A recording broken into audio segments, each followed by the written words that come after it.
اعوذ باللہ من الشیطان اللعین الرجیم بسم اللہ الرحمن الرحیم نہج البلاغہ کلمات قصار علی ابن ابی طالب علیہ السلام پیش کیا جا رہا ہے۔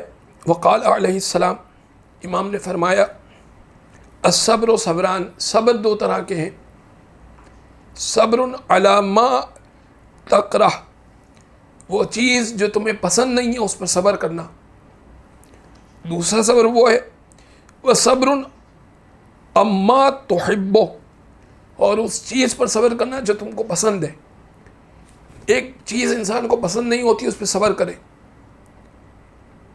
ایک چیز ہو رہی ہے، مثال کے طور پر کوئی شخص، مثال دینے کے لیے میں عرض کر رہا ہوں کہ کوئی شخص آپ کو پسند نہیں ہے کہ آپ کے برابر میں بیٹھ کر اسموکنگ کرے، اور آپ کے برابر میں مثال کے طور پر بس کا سفر ہے، آپ کے برابر میں بیٹھ کر وہ اسموکنگ کرے، آپ کو پسند نہیں ہے، تو امام کہہ رہے ہیں ایک صبر یہ ہے کہ جو چیز آپ کو پسند نہیں ہے اس پہ صبر کیا جائے، یہ ایک صبر ہے۔ دوسرا صبر کون سا ہے؟ جو چیز تمہیں پسند ہے اس پر صبر کیا جائے۔ اس کا کیا مطلب؟ بہت ساری چیز انسان کو پسند ہوتی ہے، مثال کے طور پہ بہت اچھی سواری انسان کو پسند ہوتی ہے، بڑا گھر انسان کو پسند ہوتا ہے، لیکن نہیں مل رہا، صبر کیا جائے۔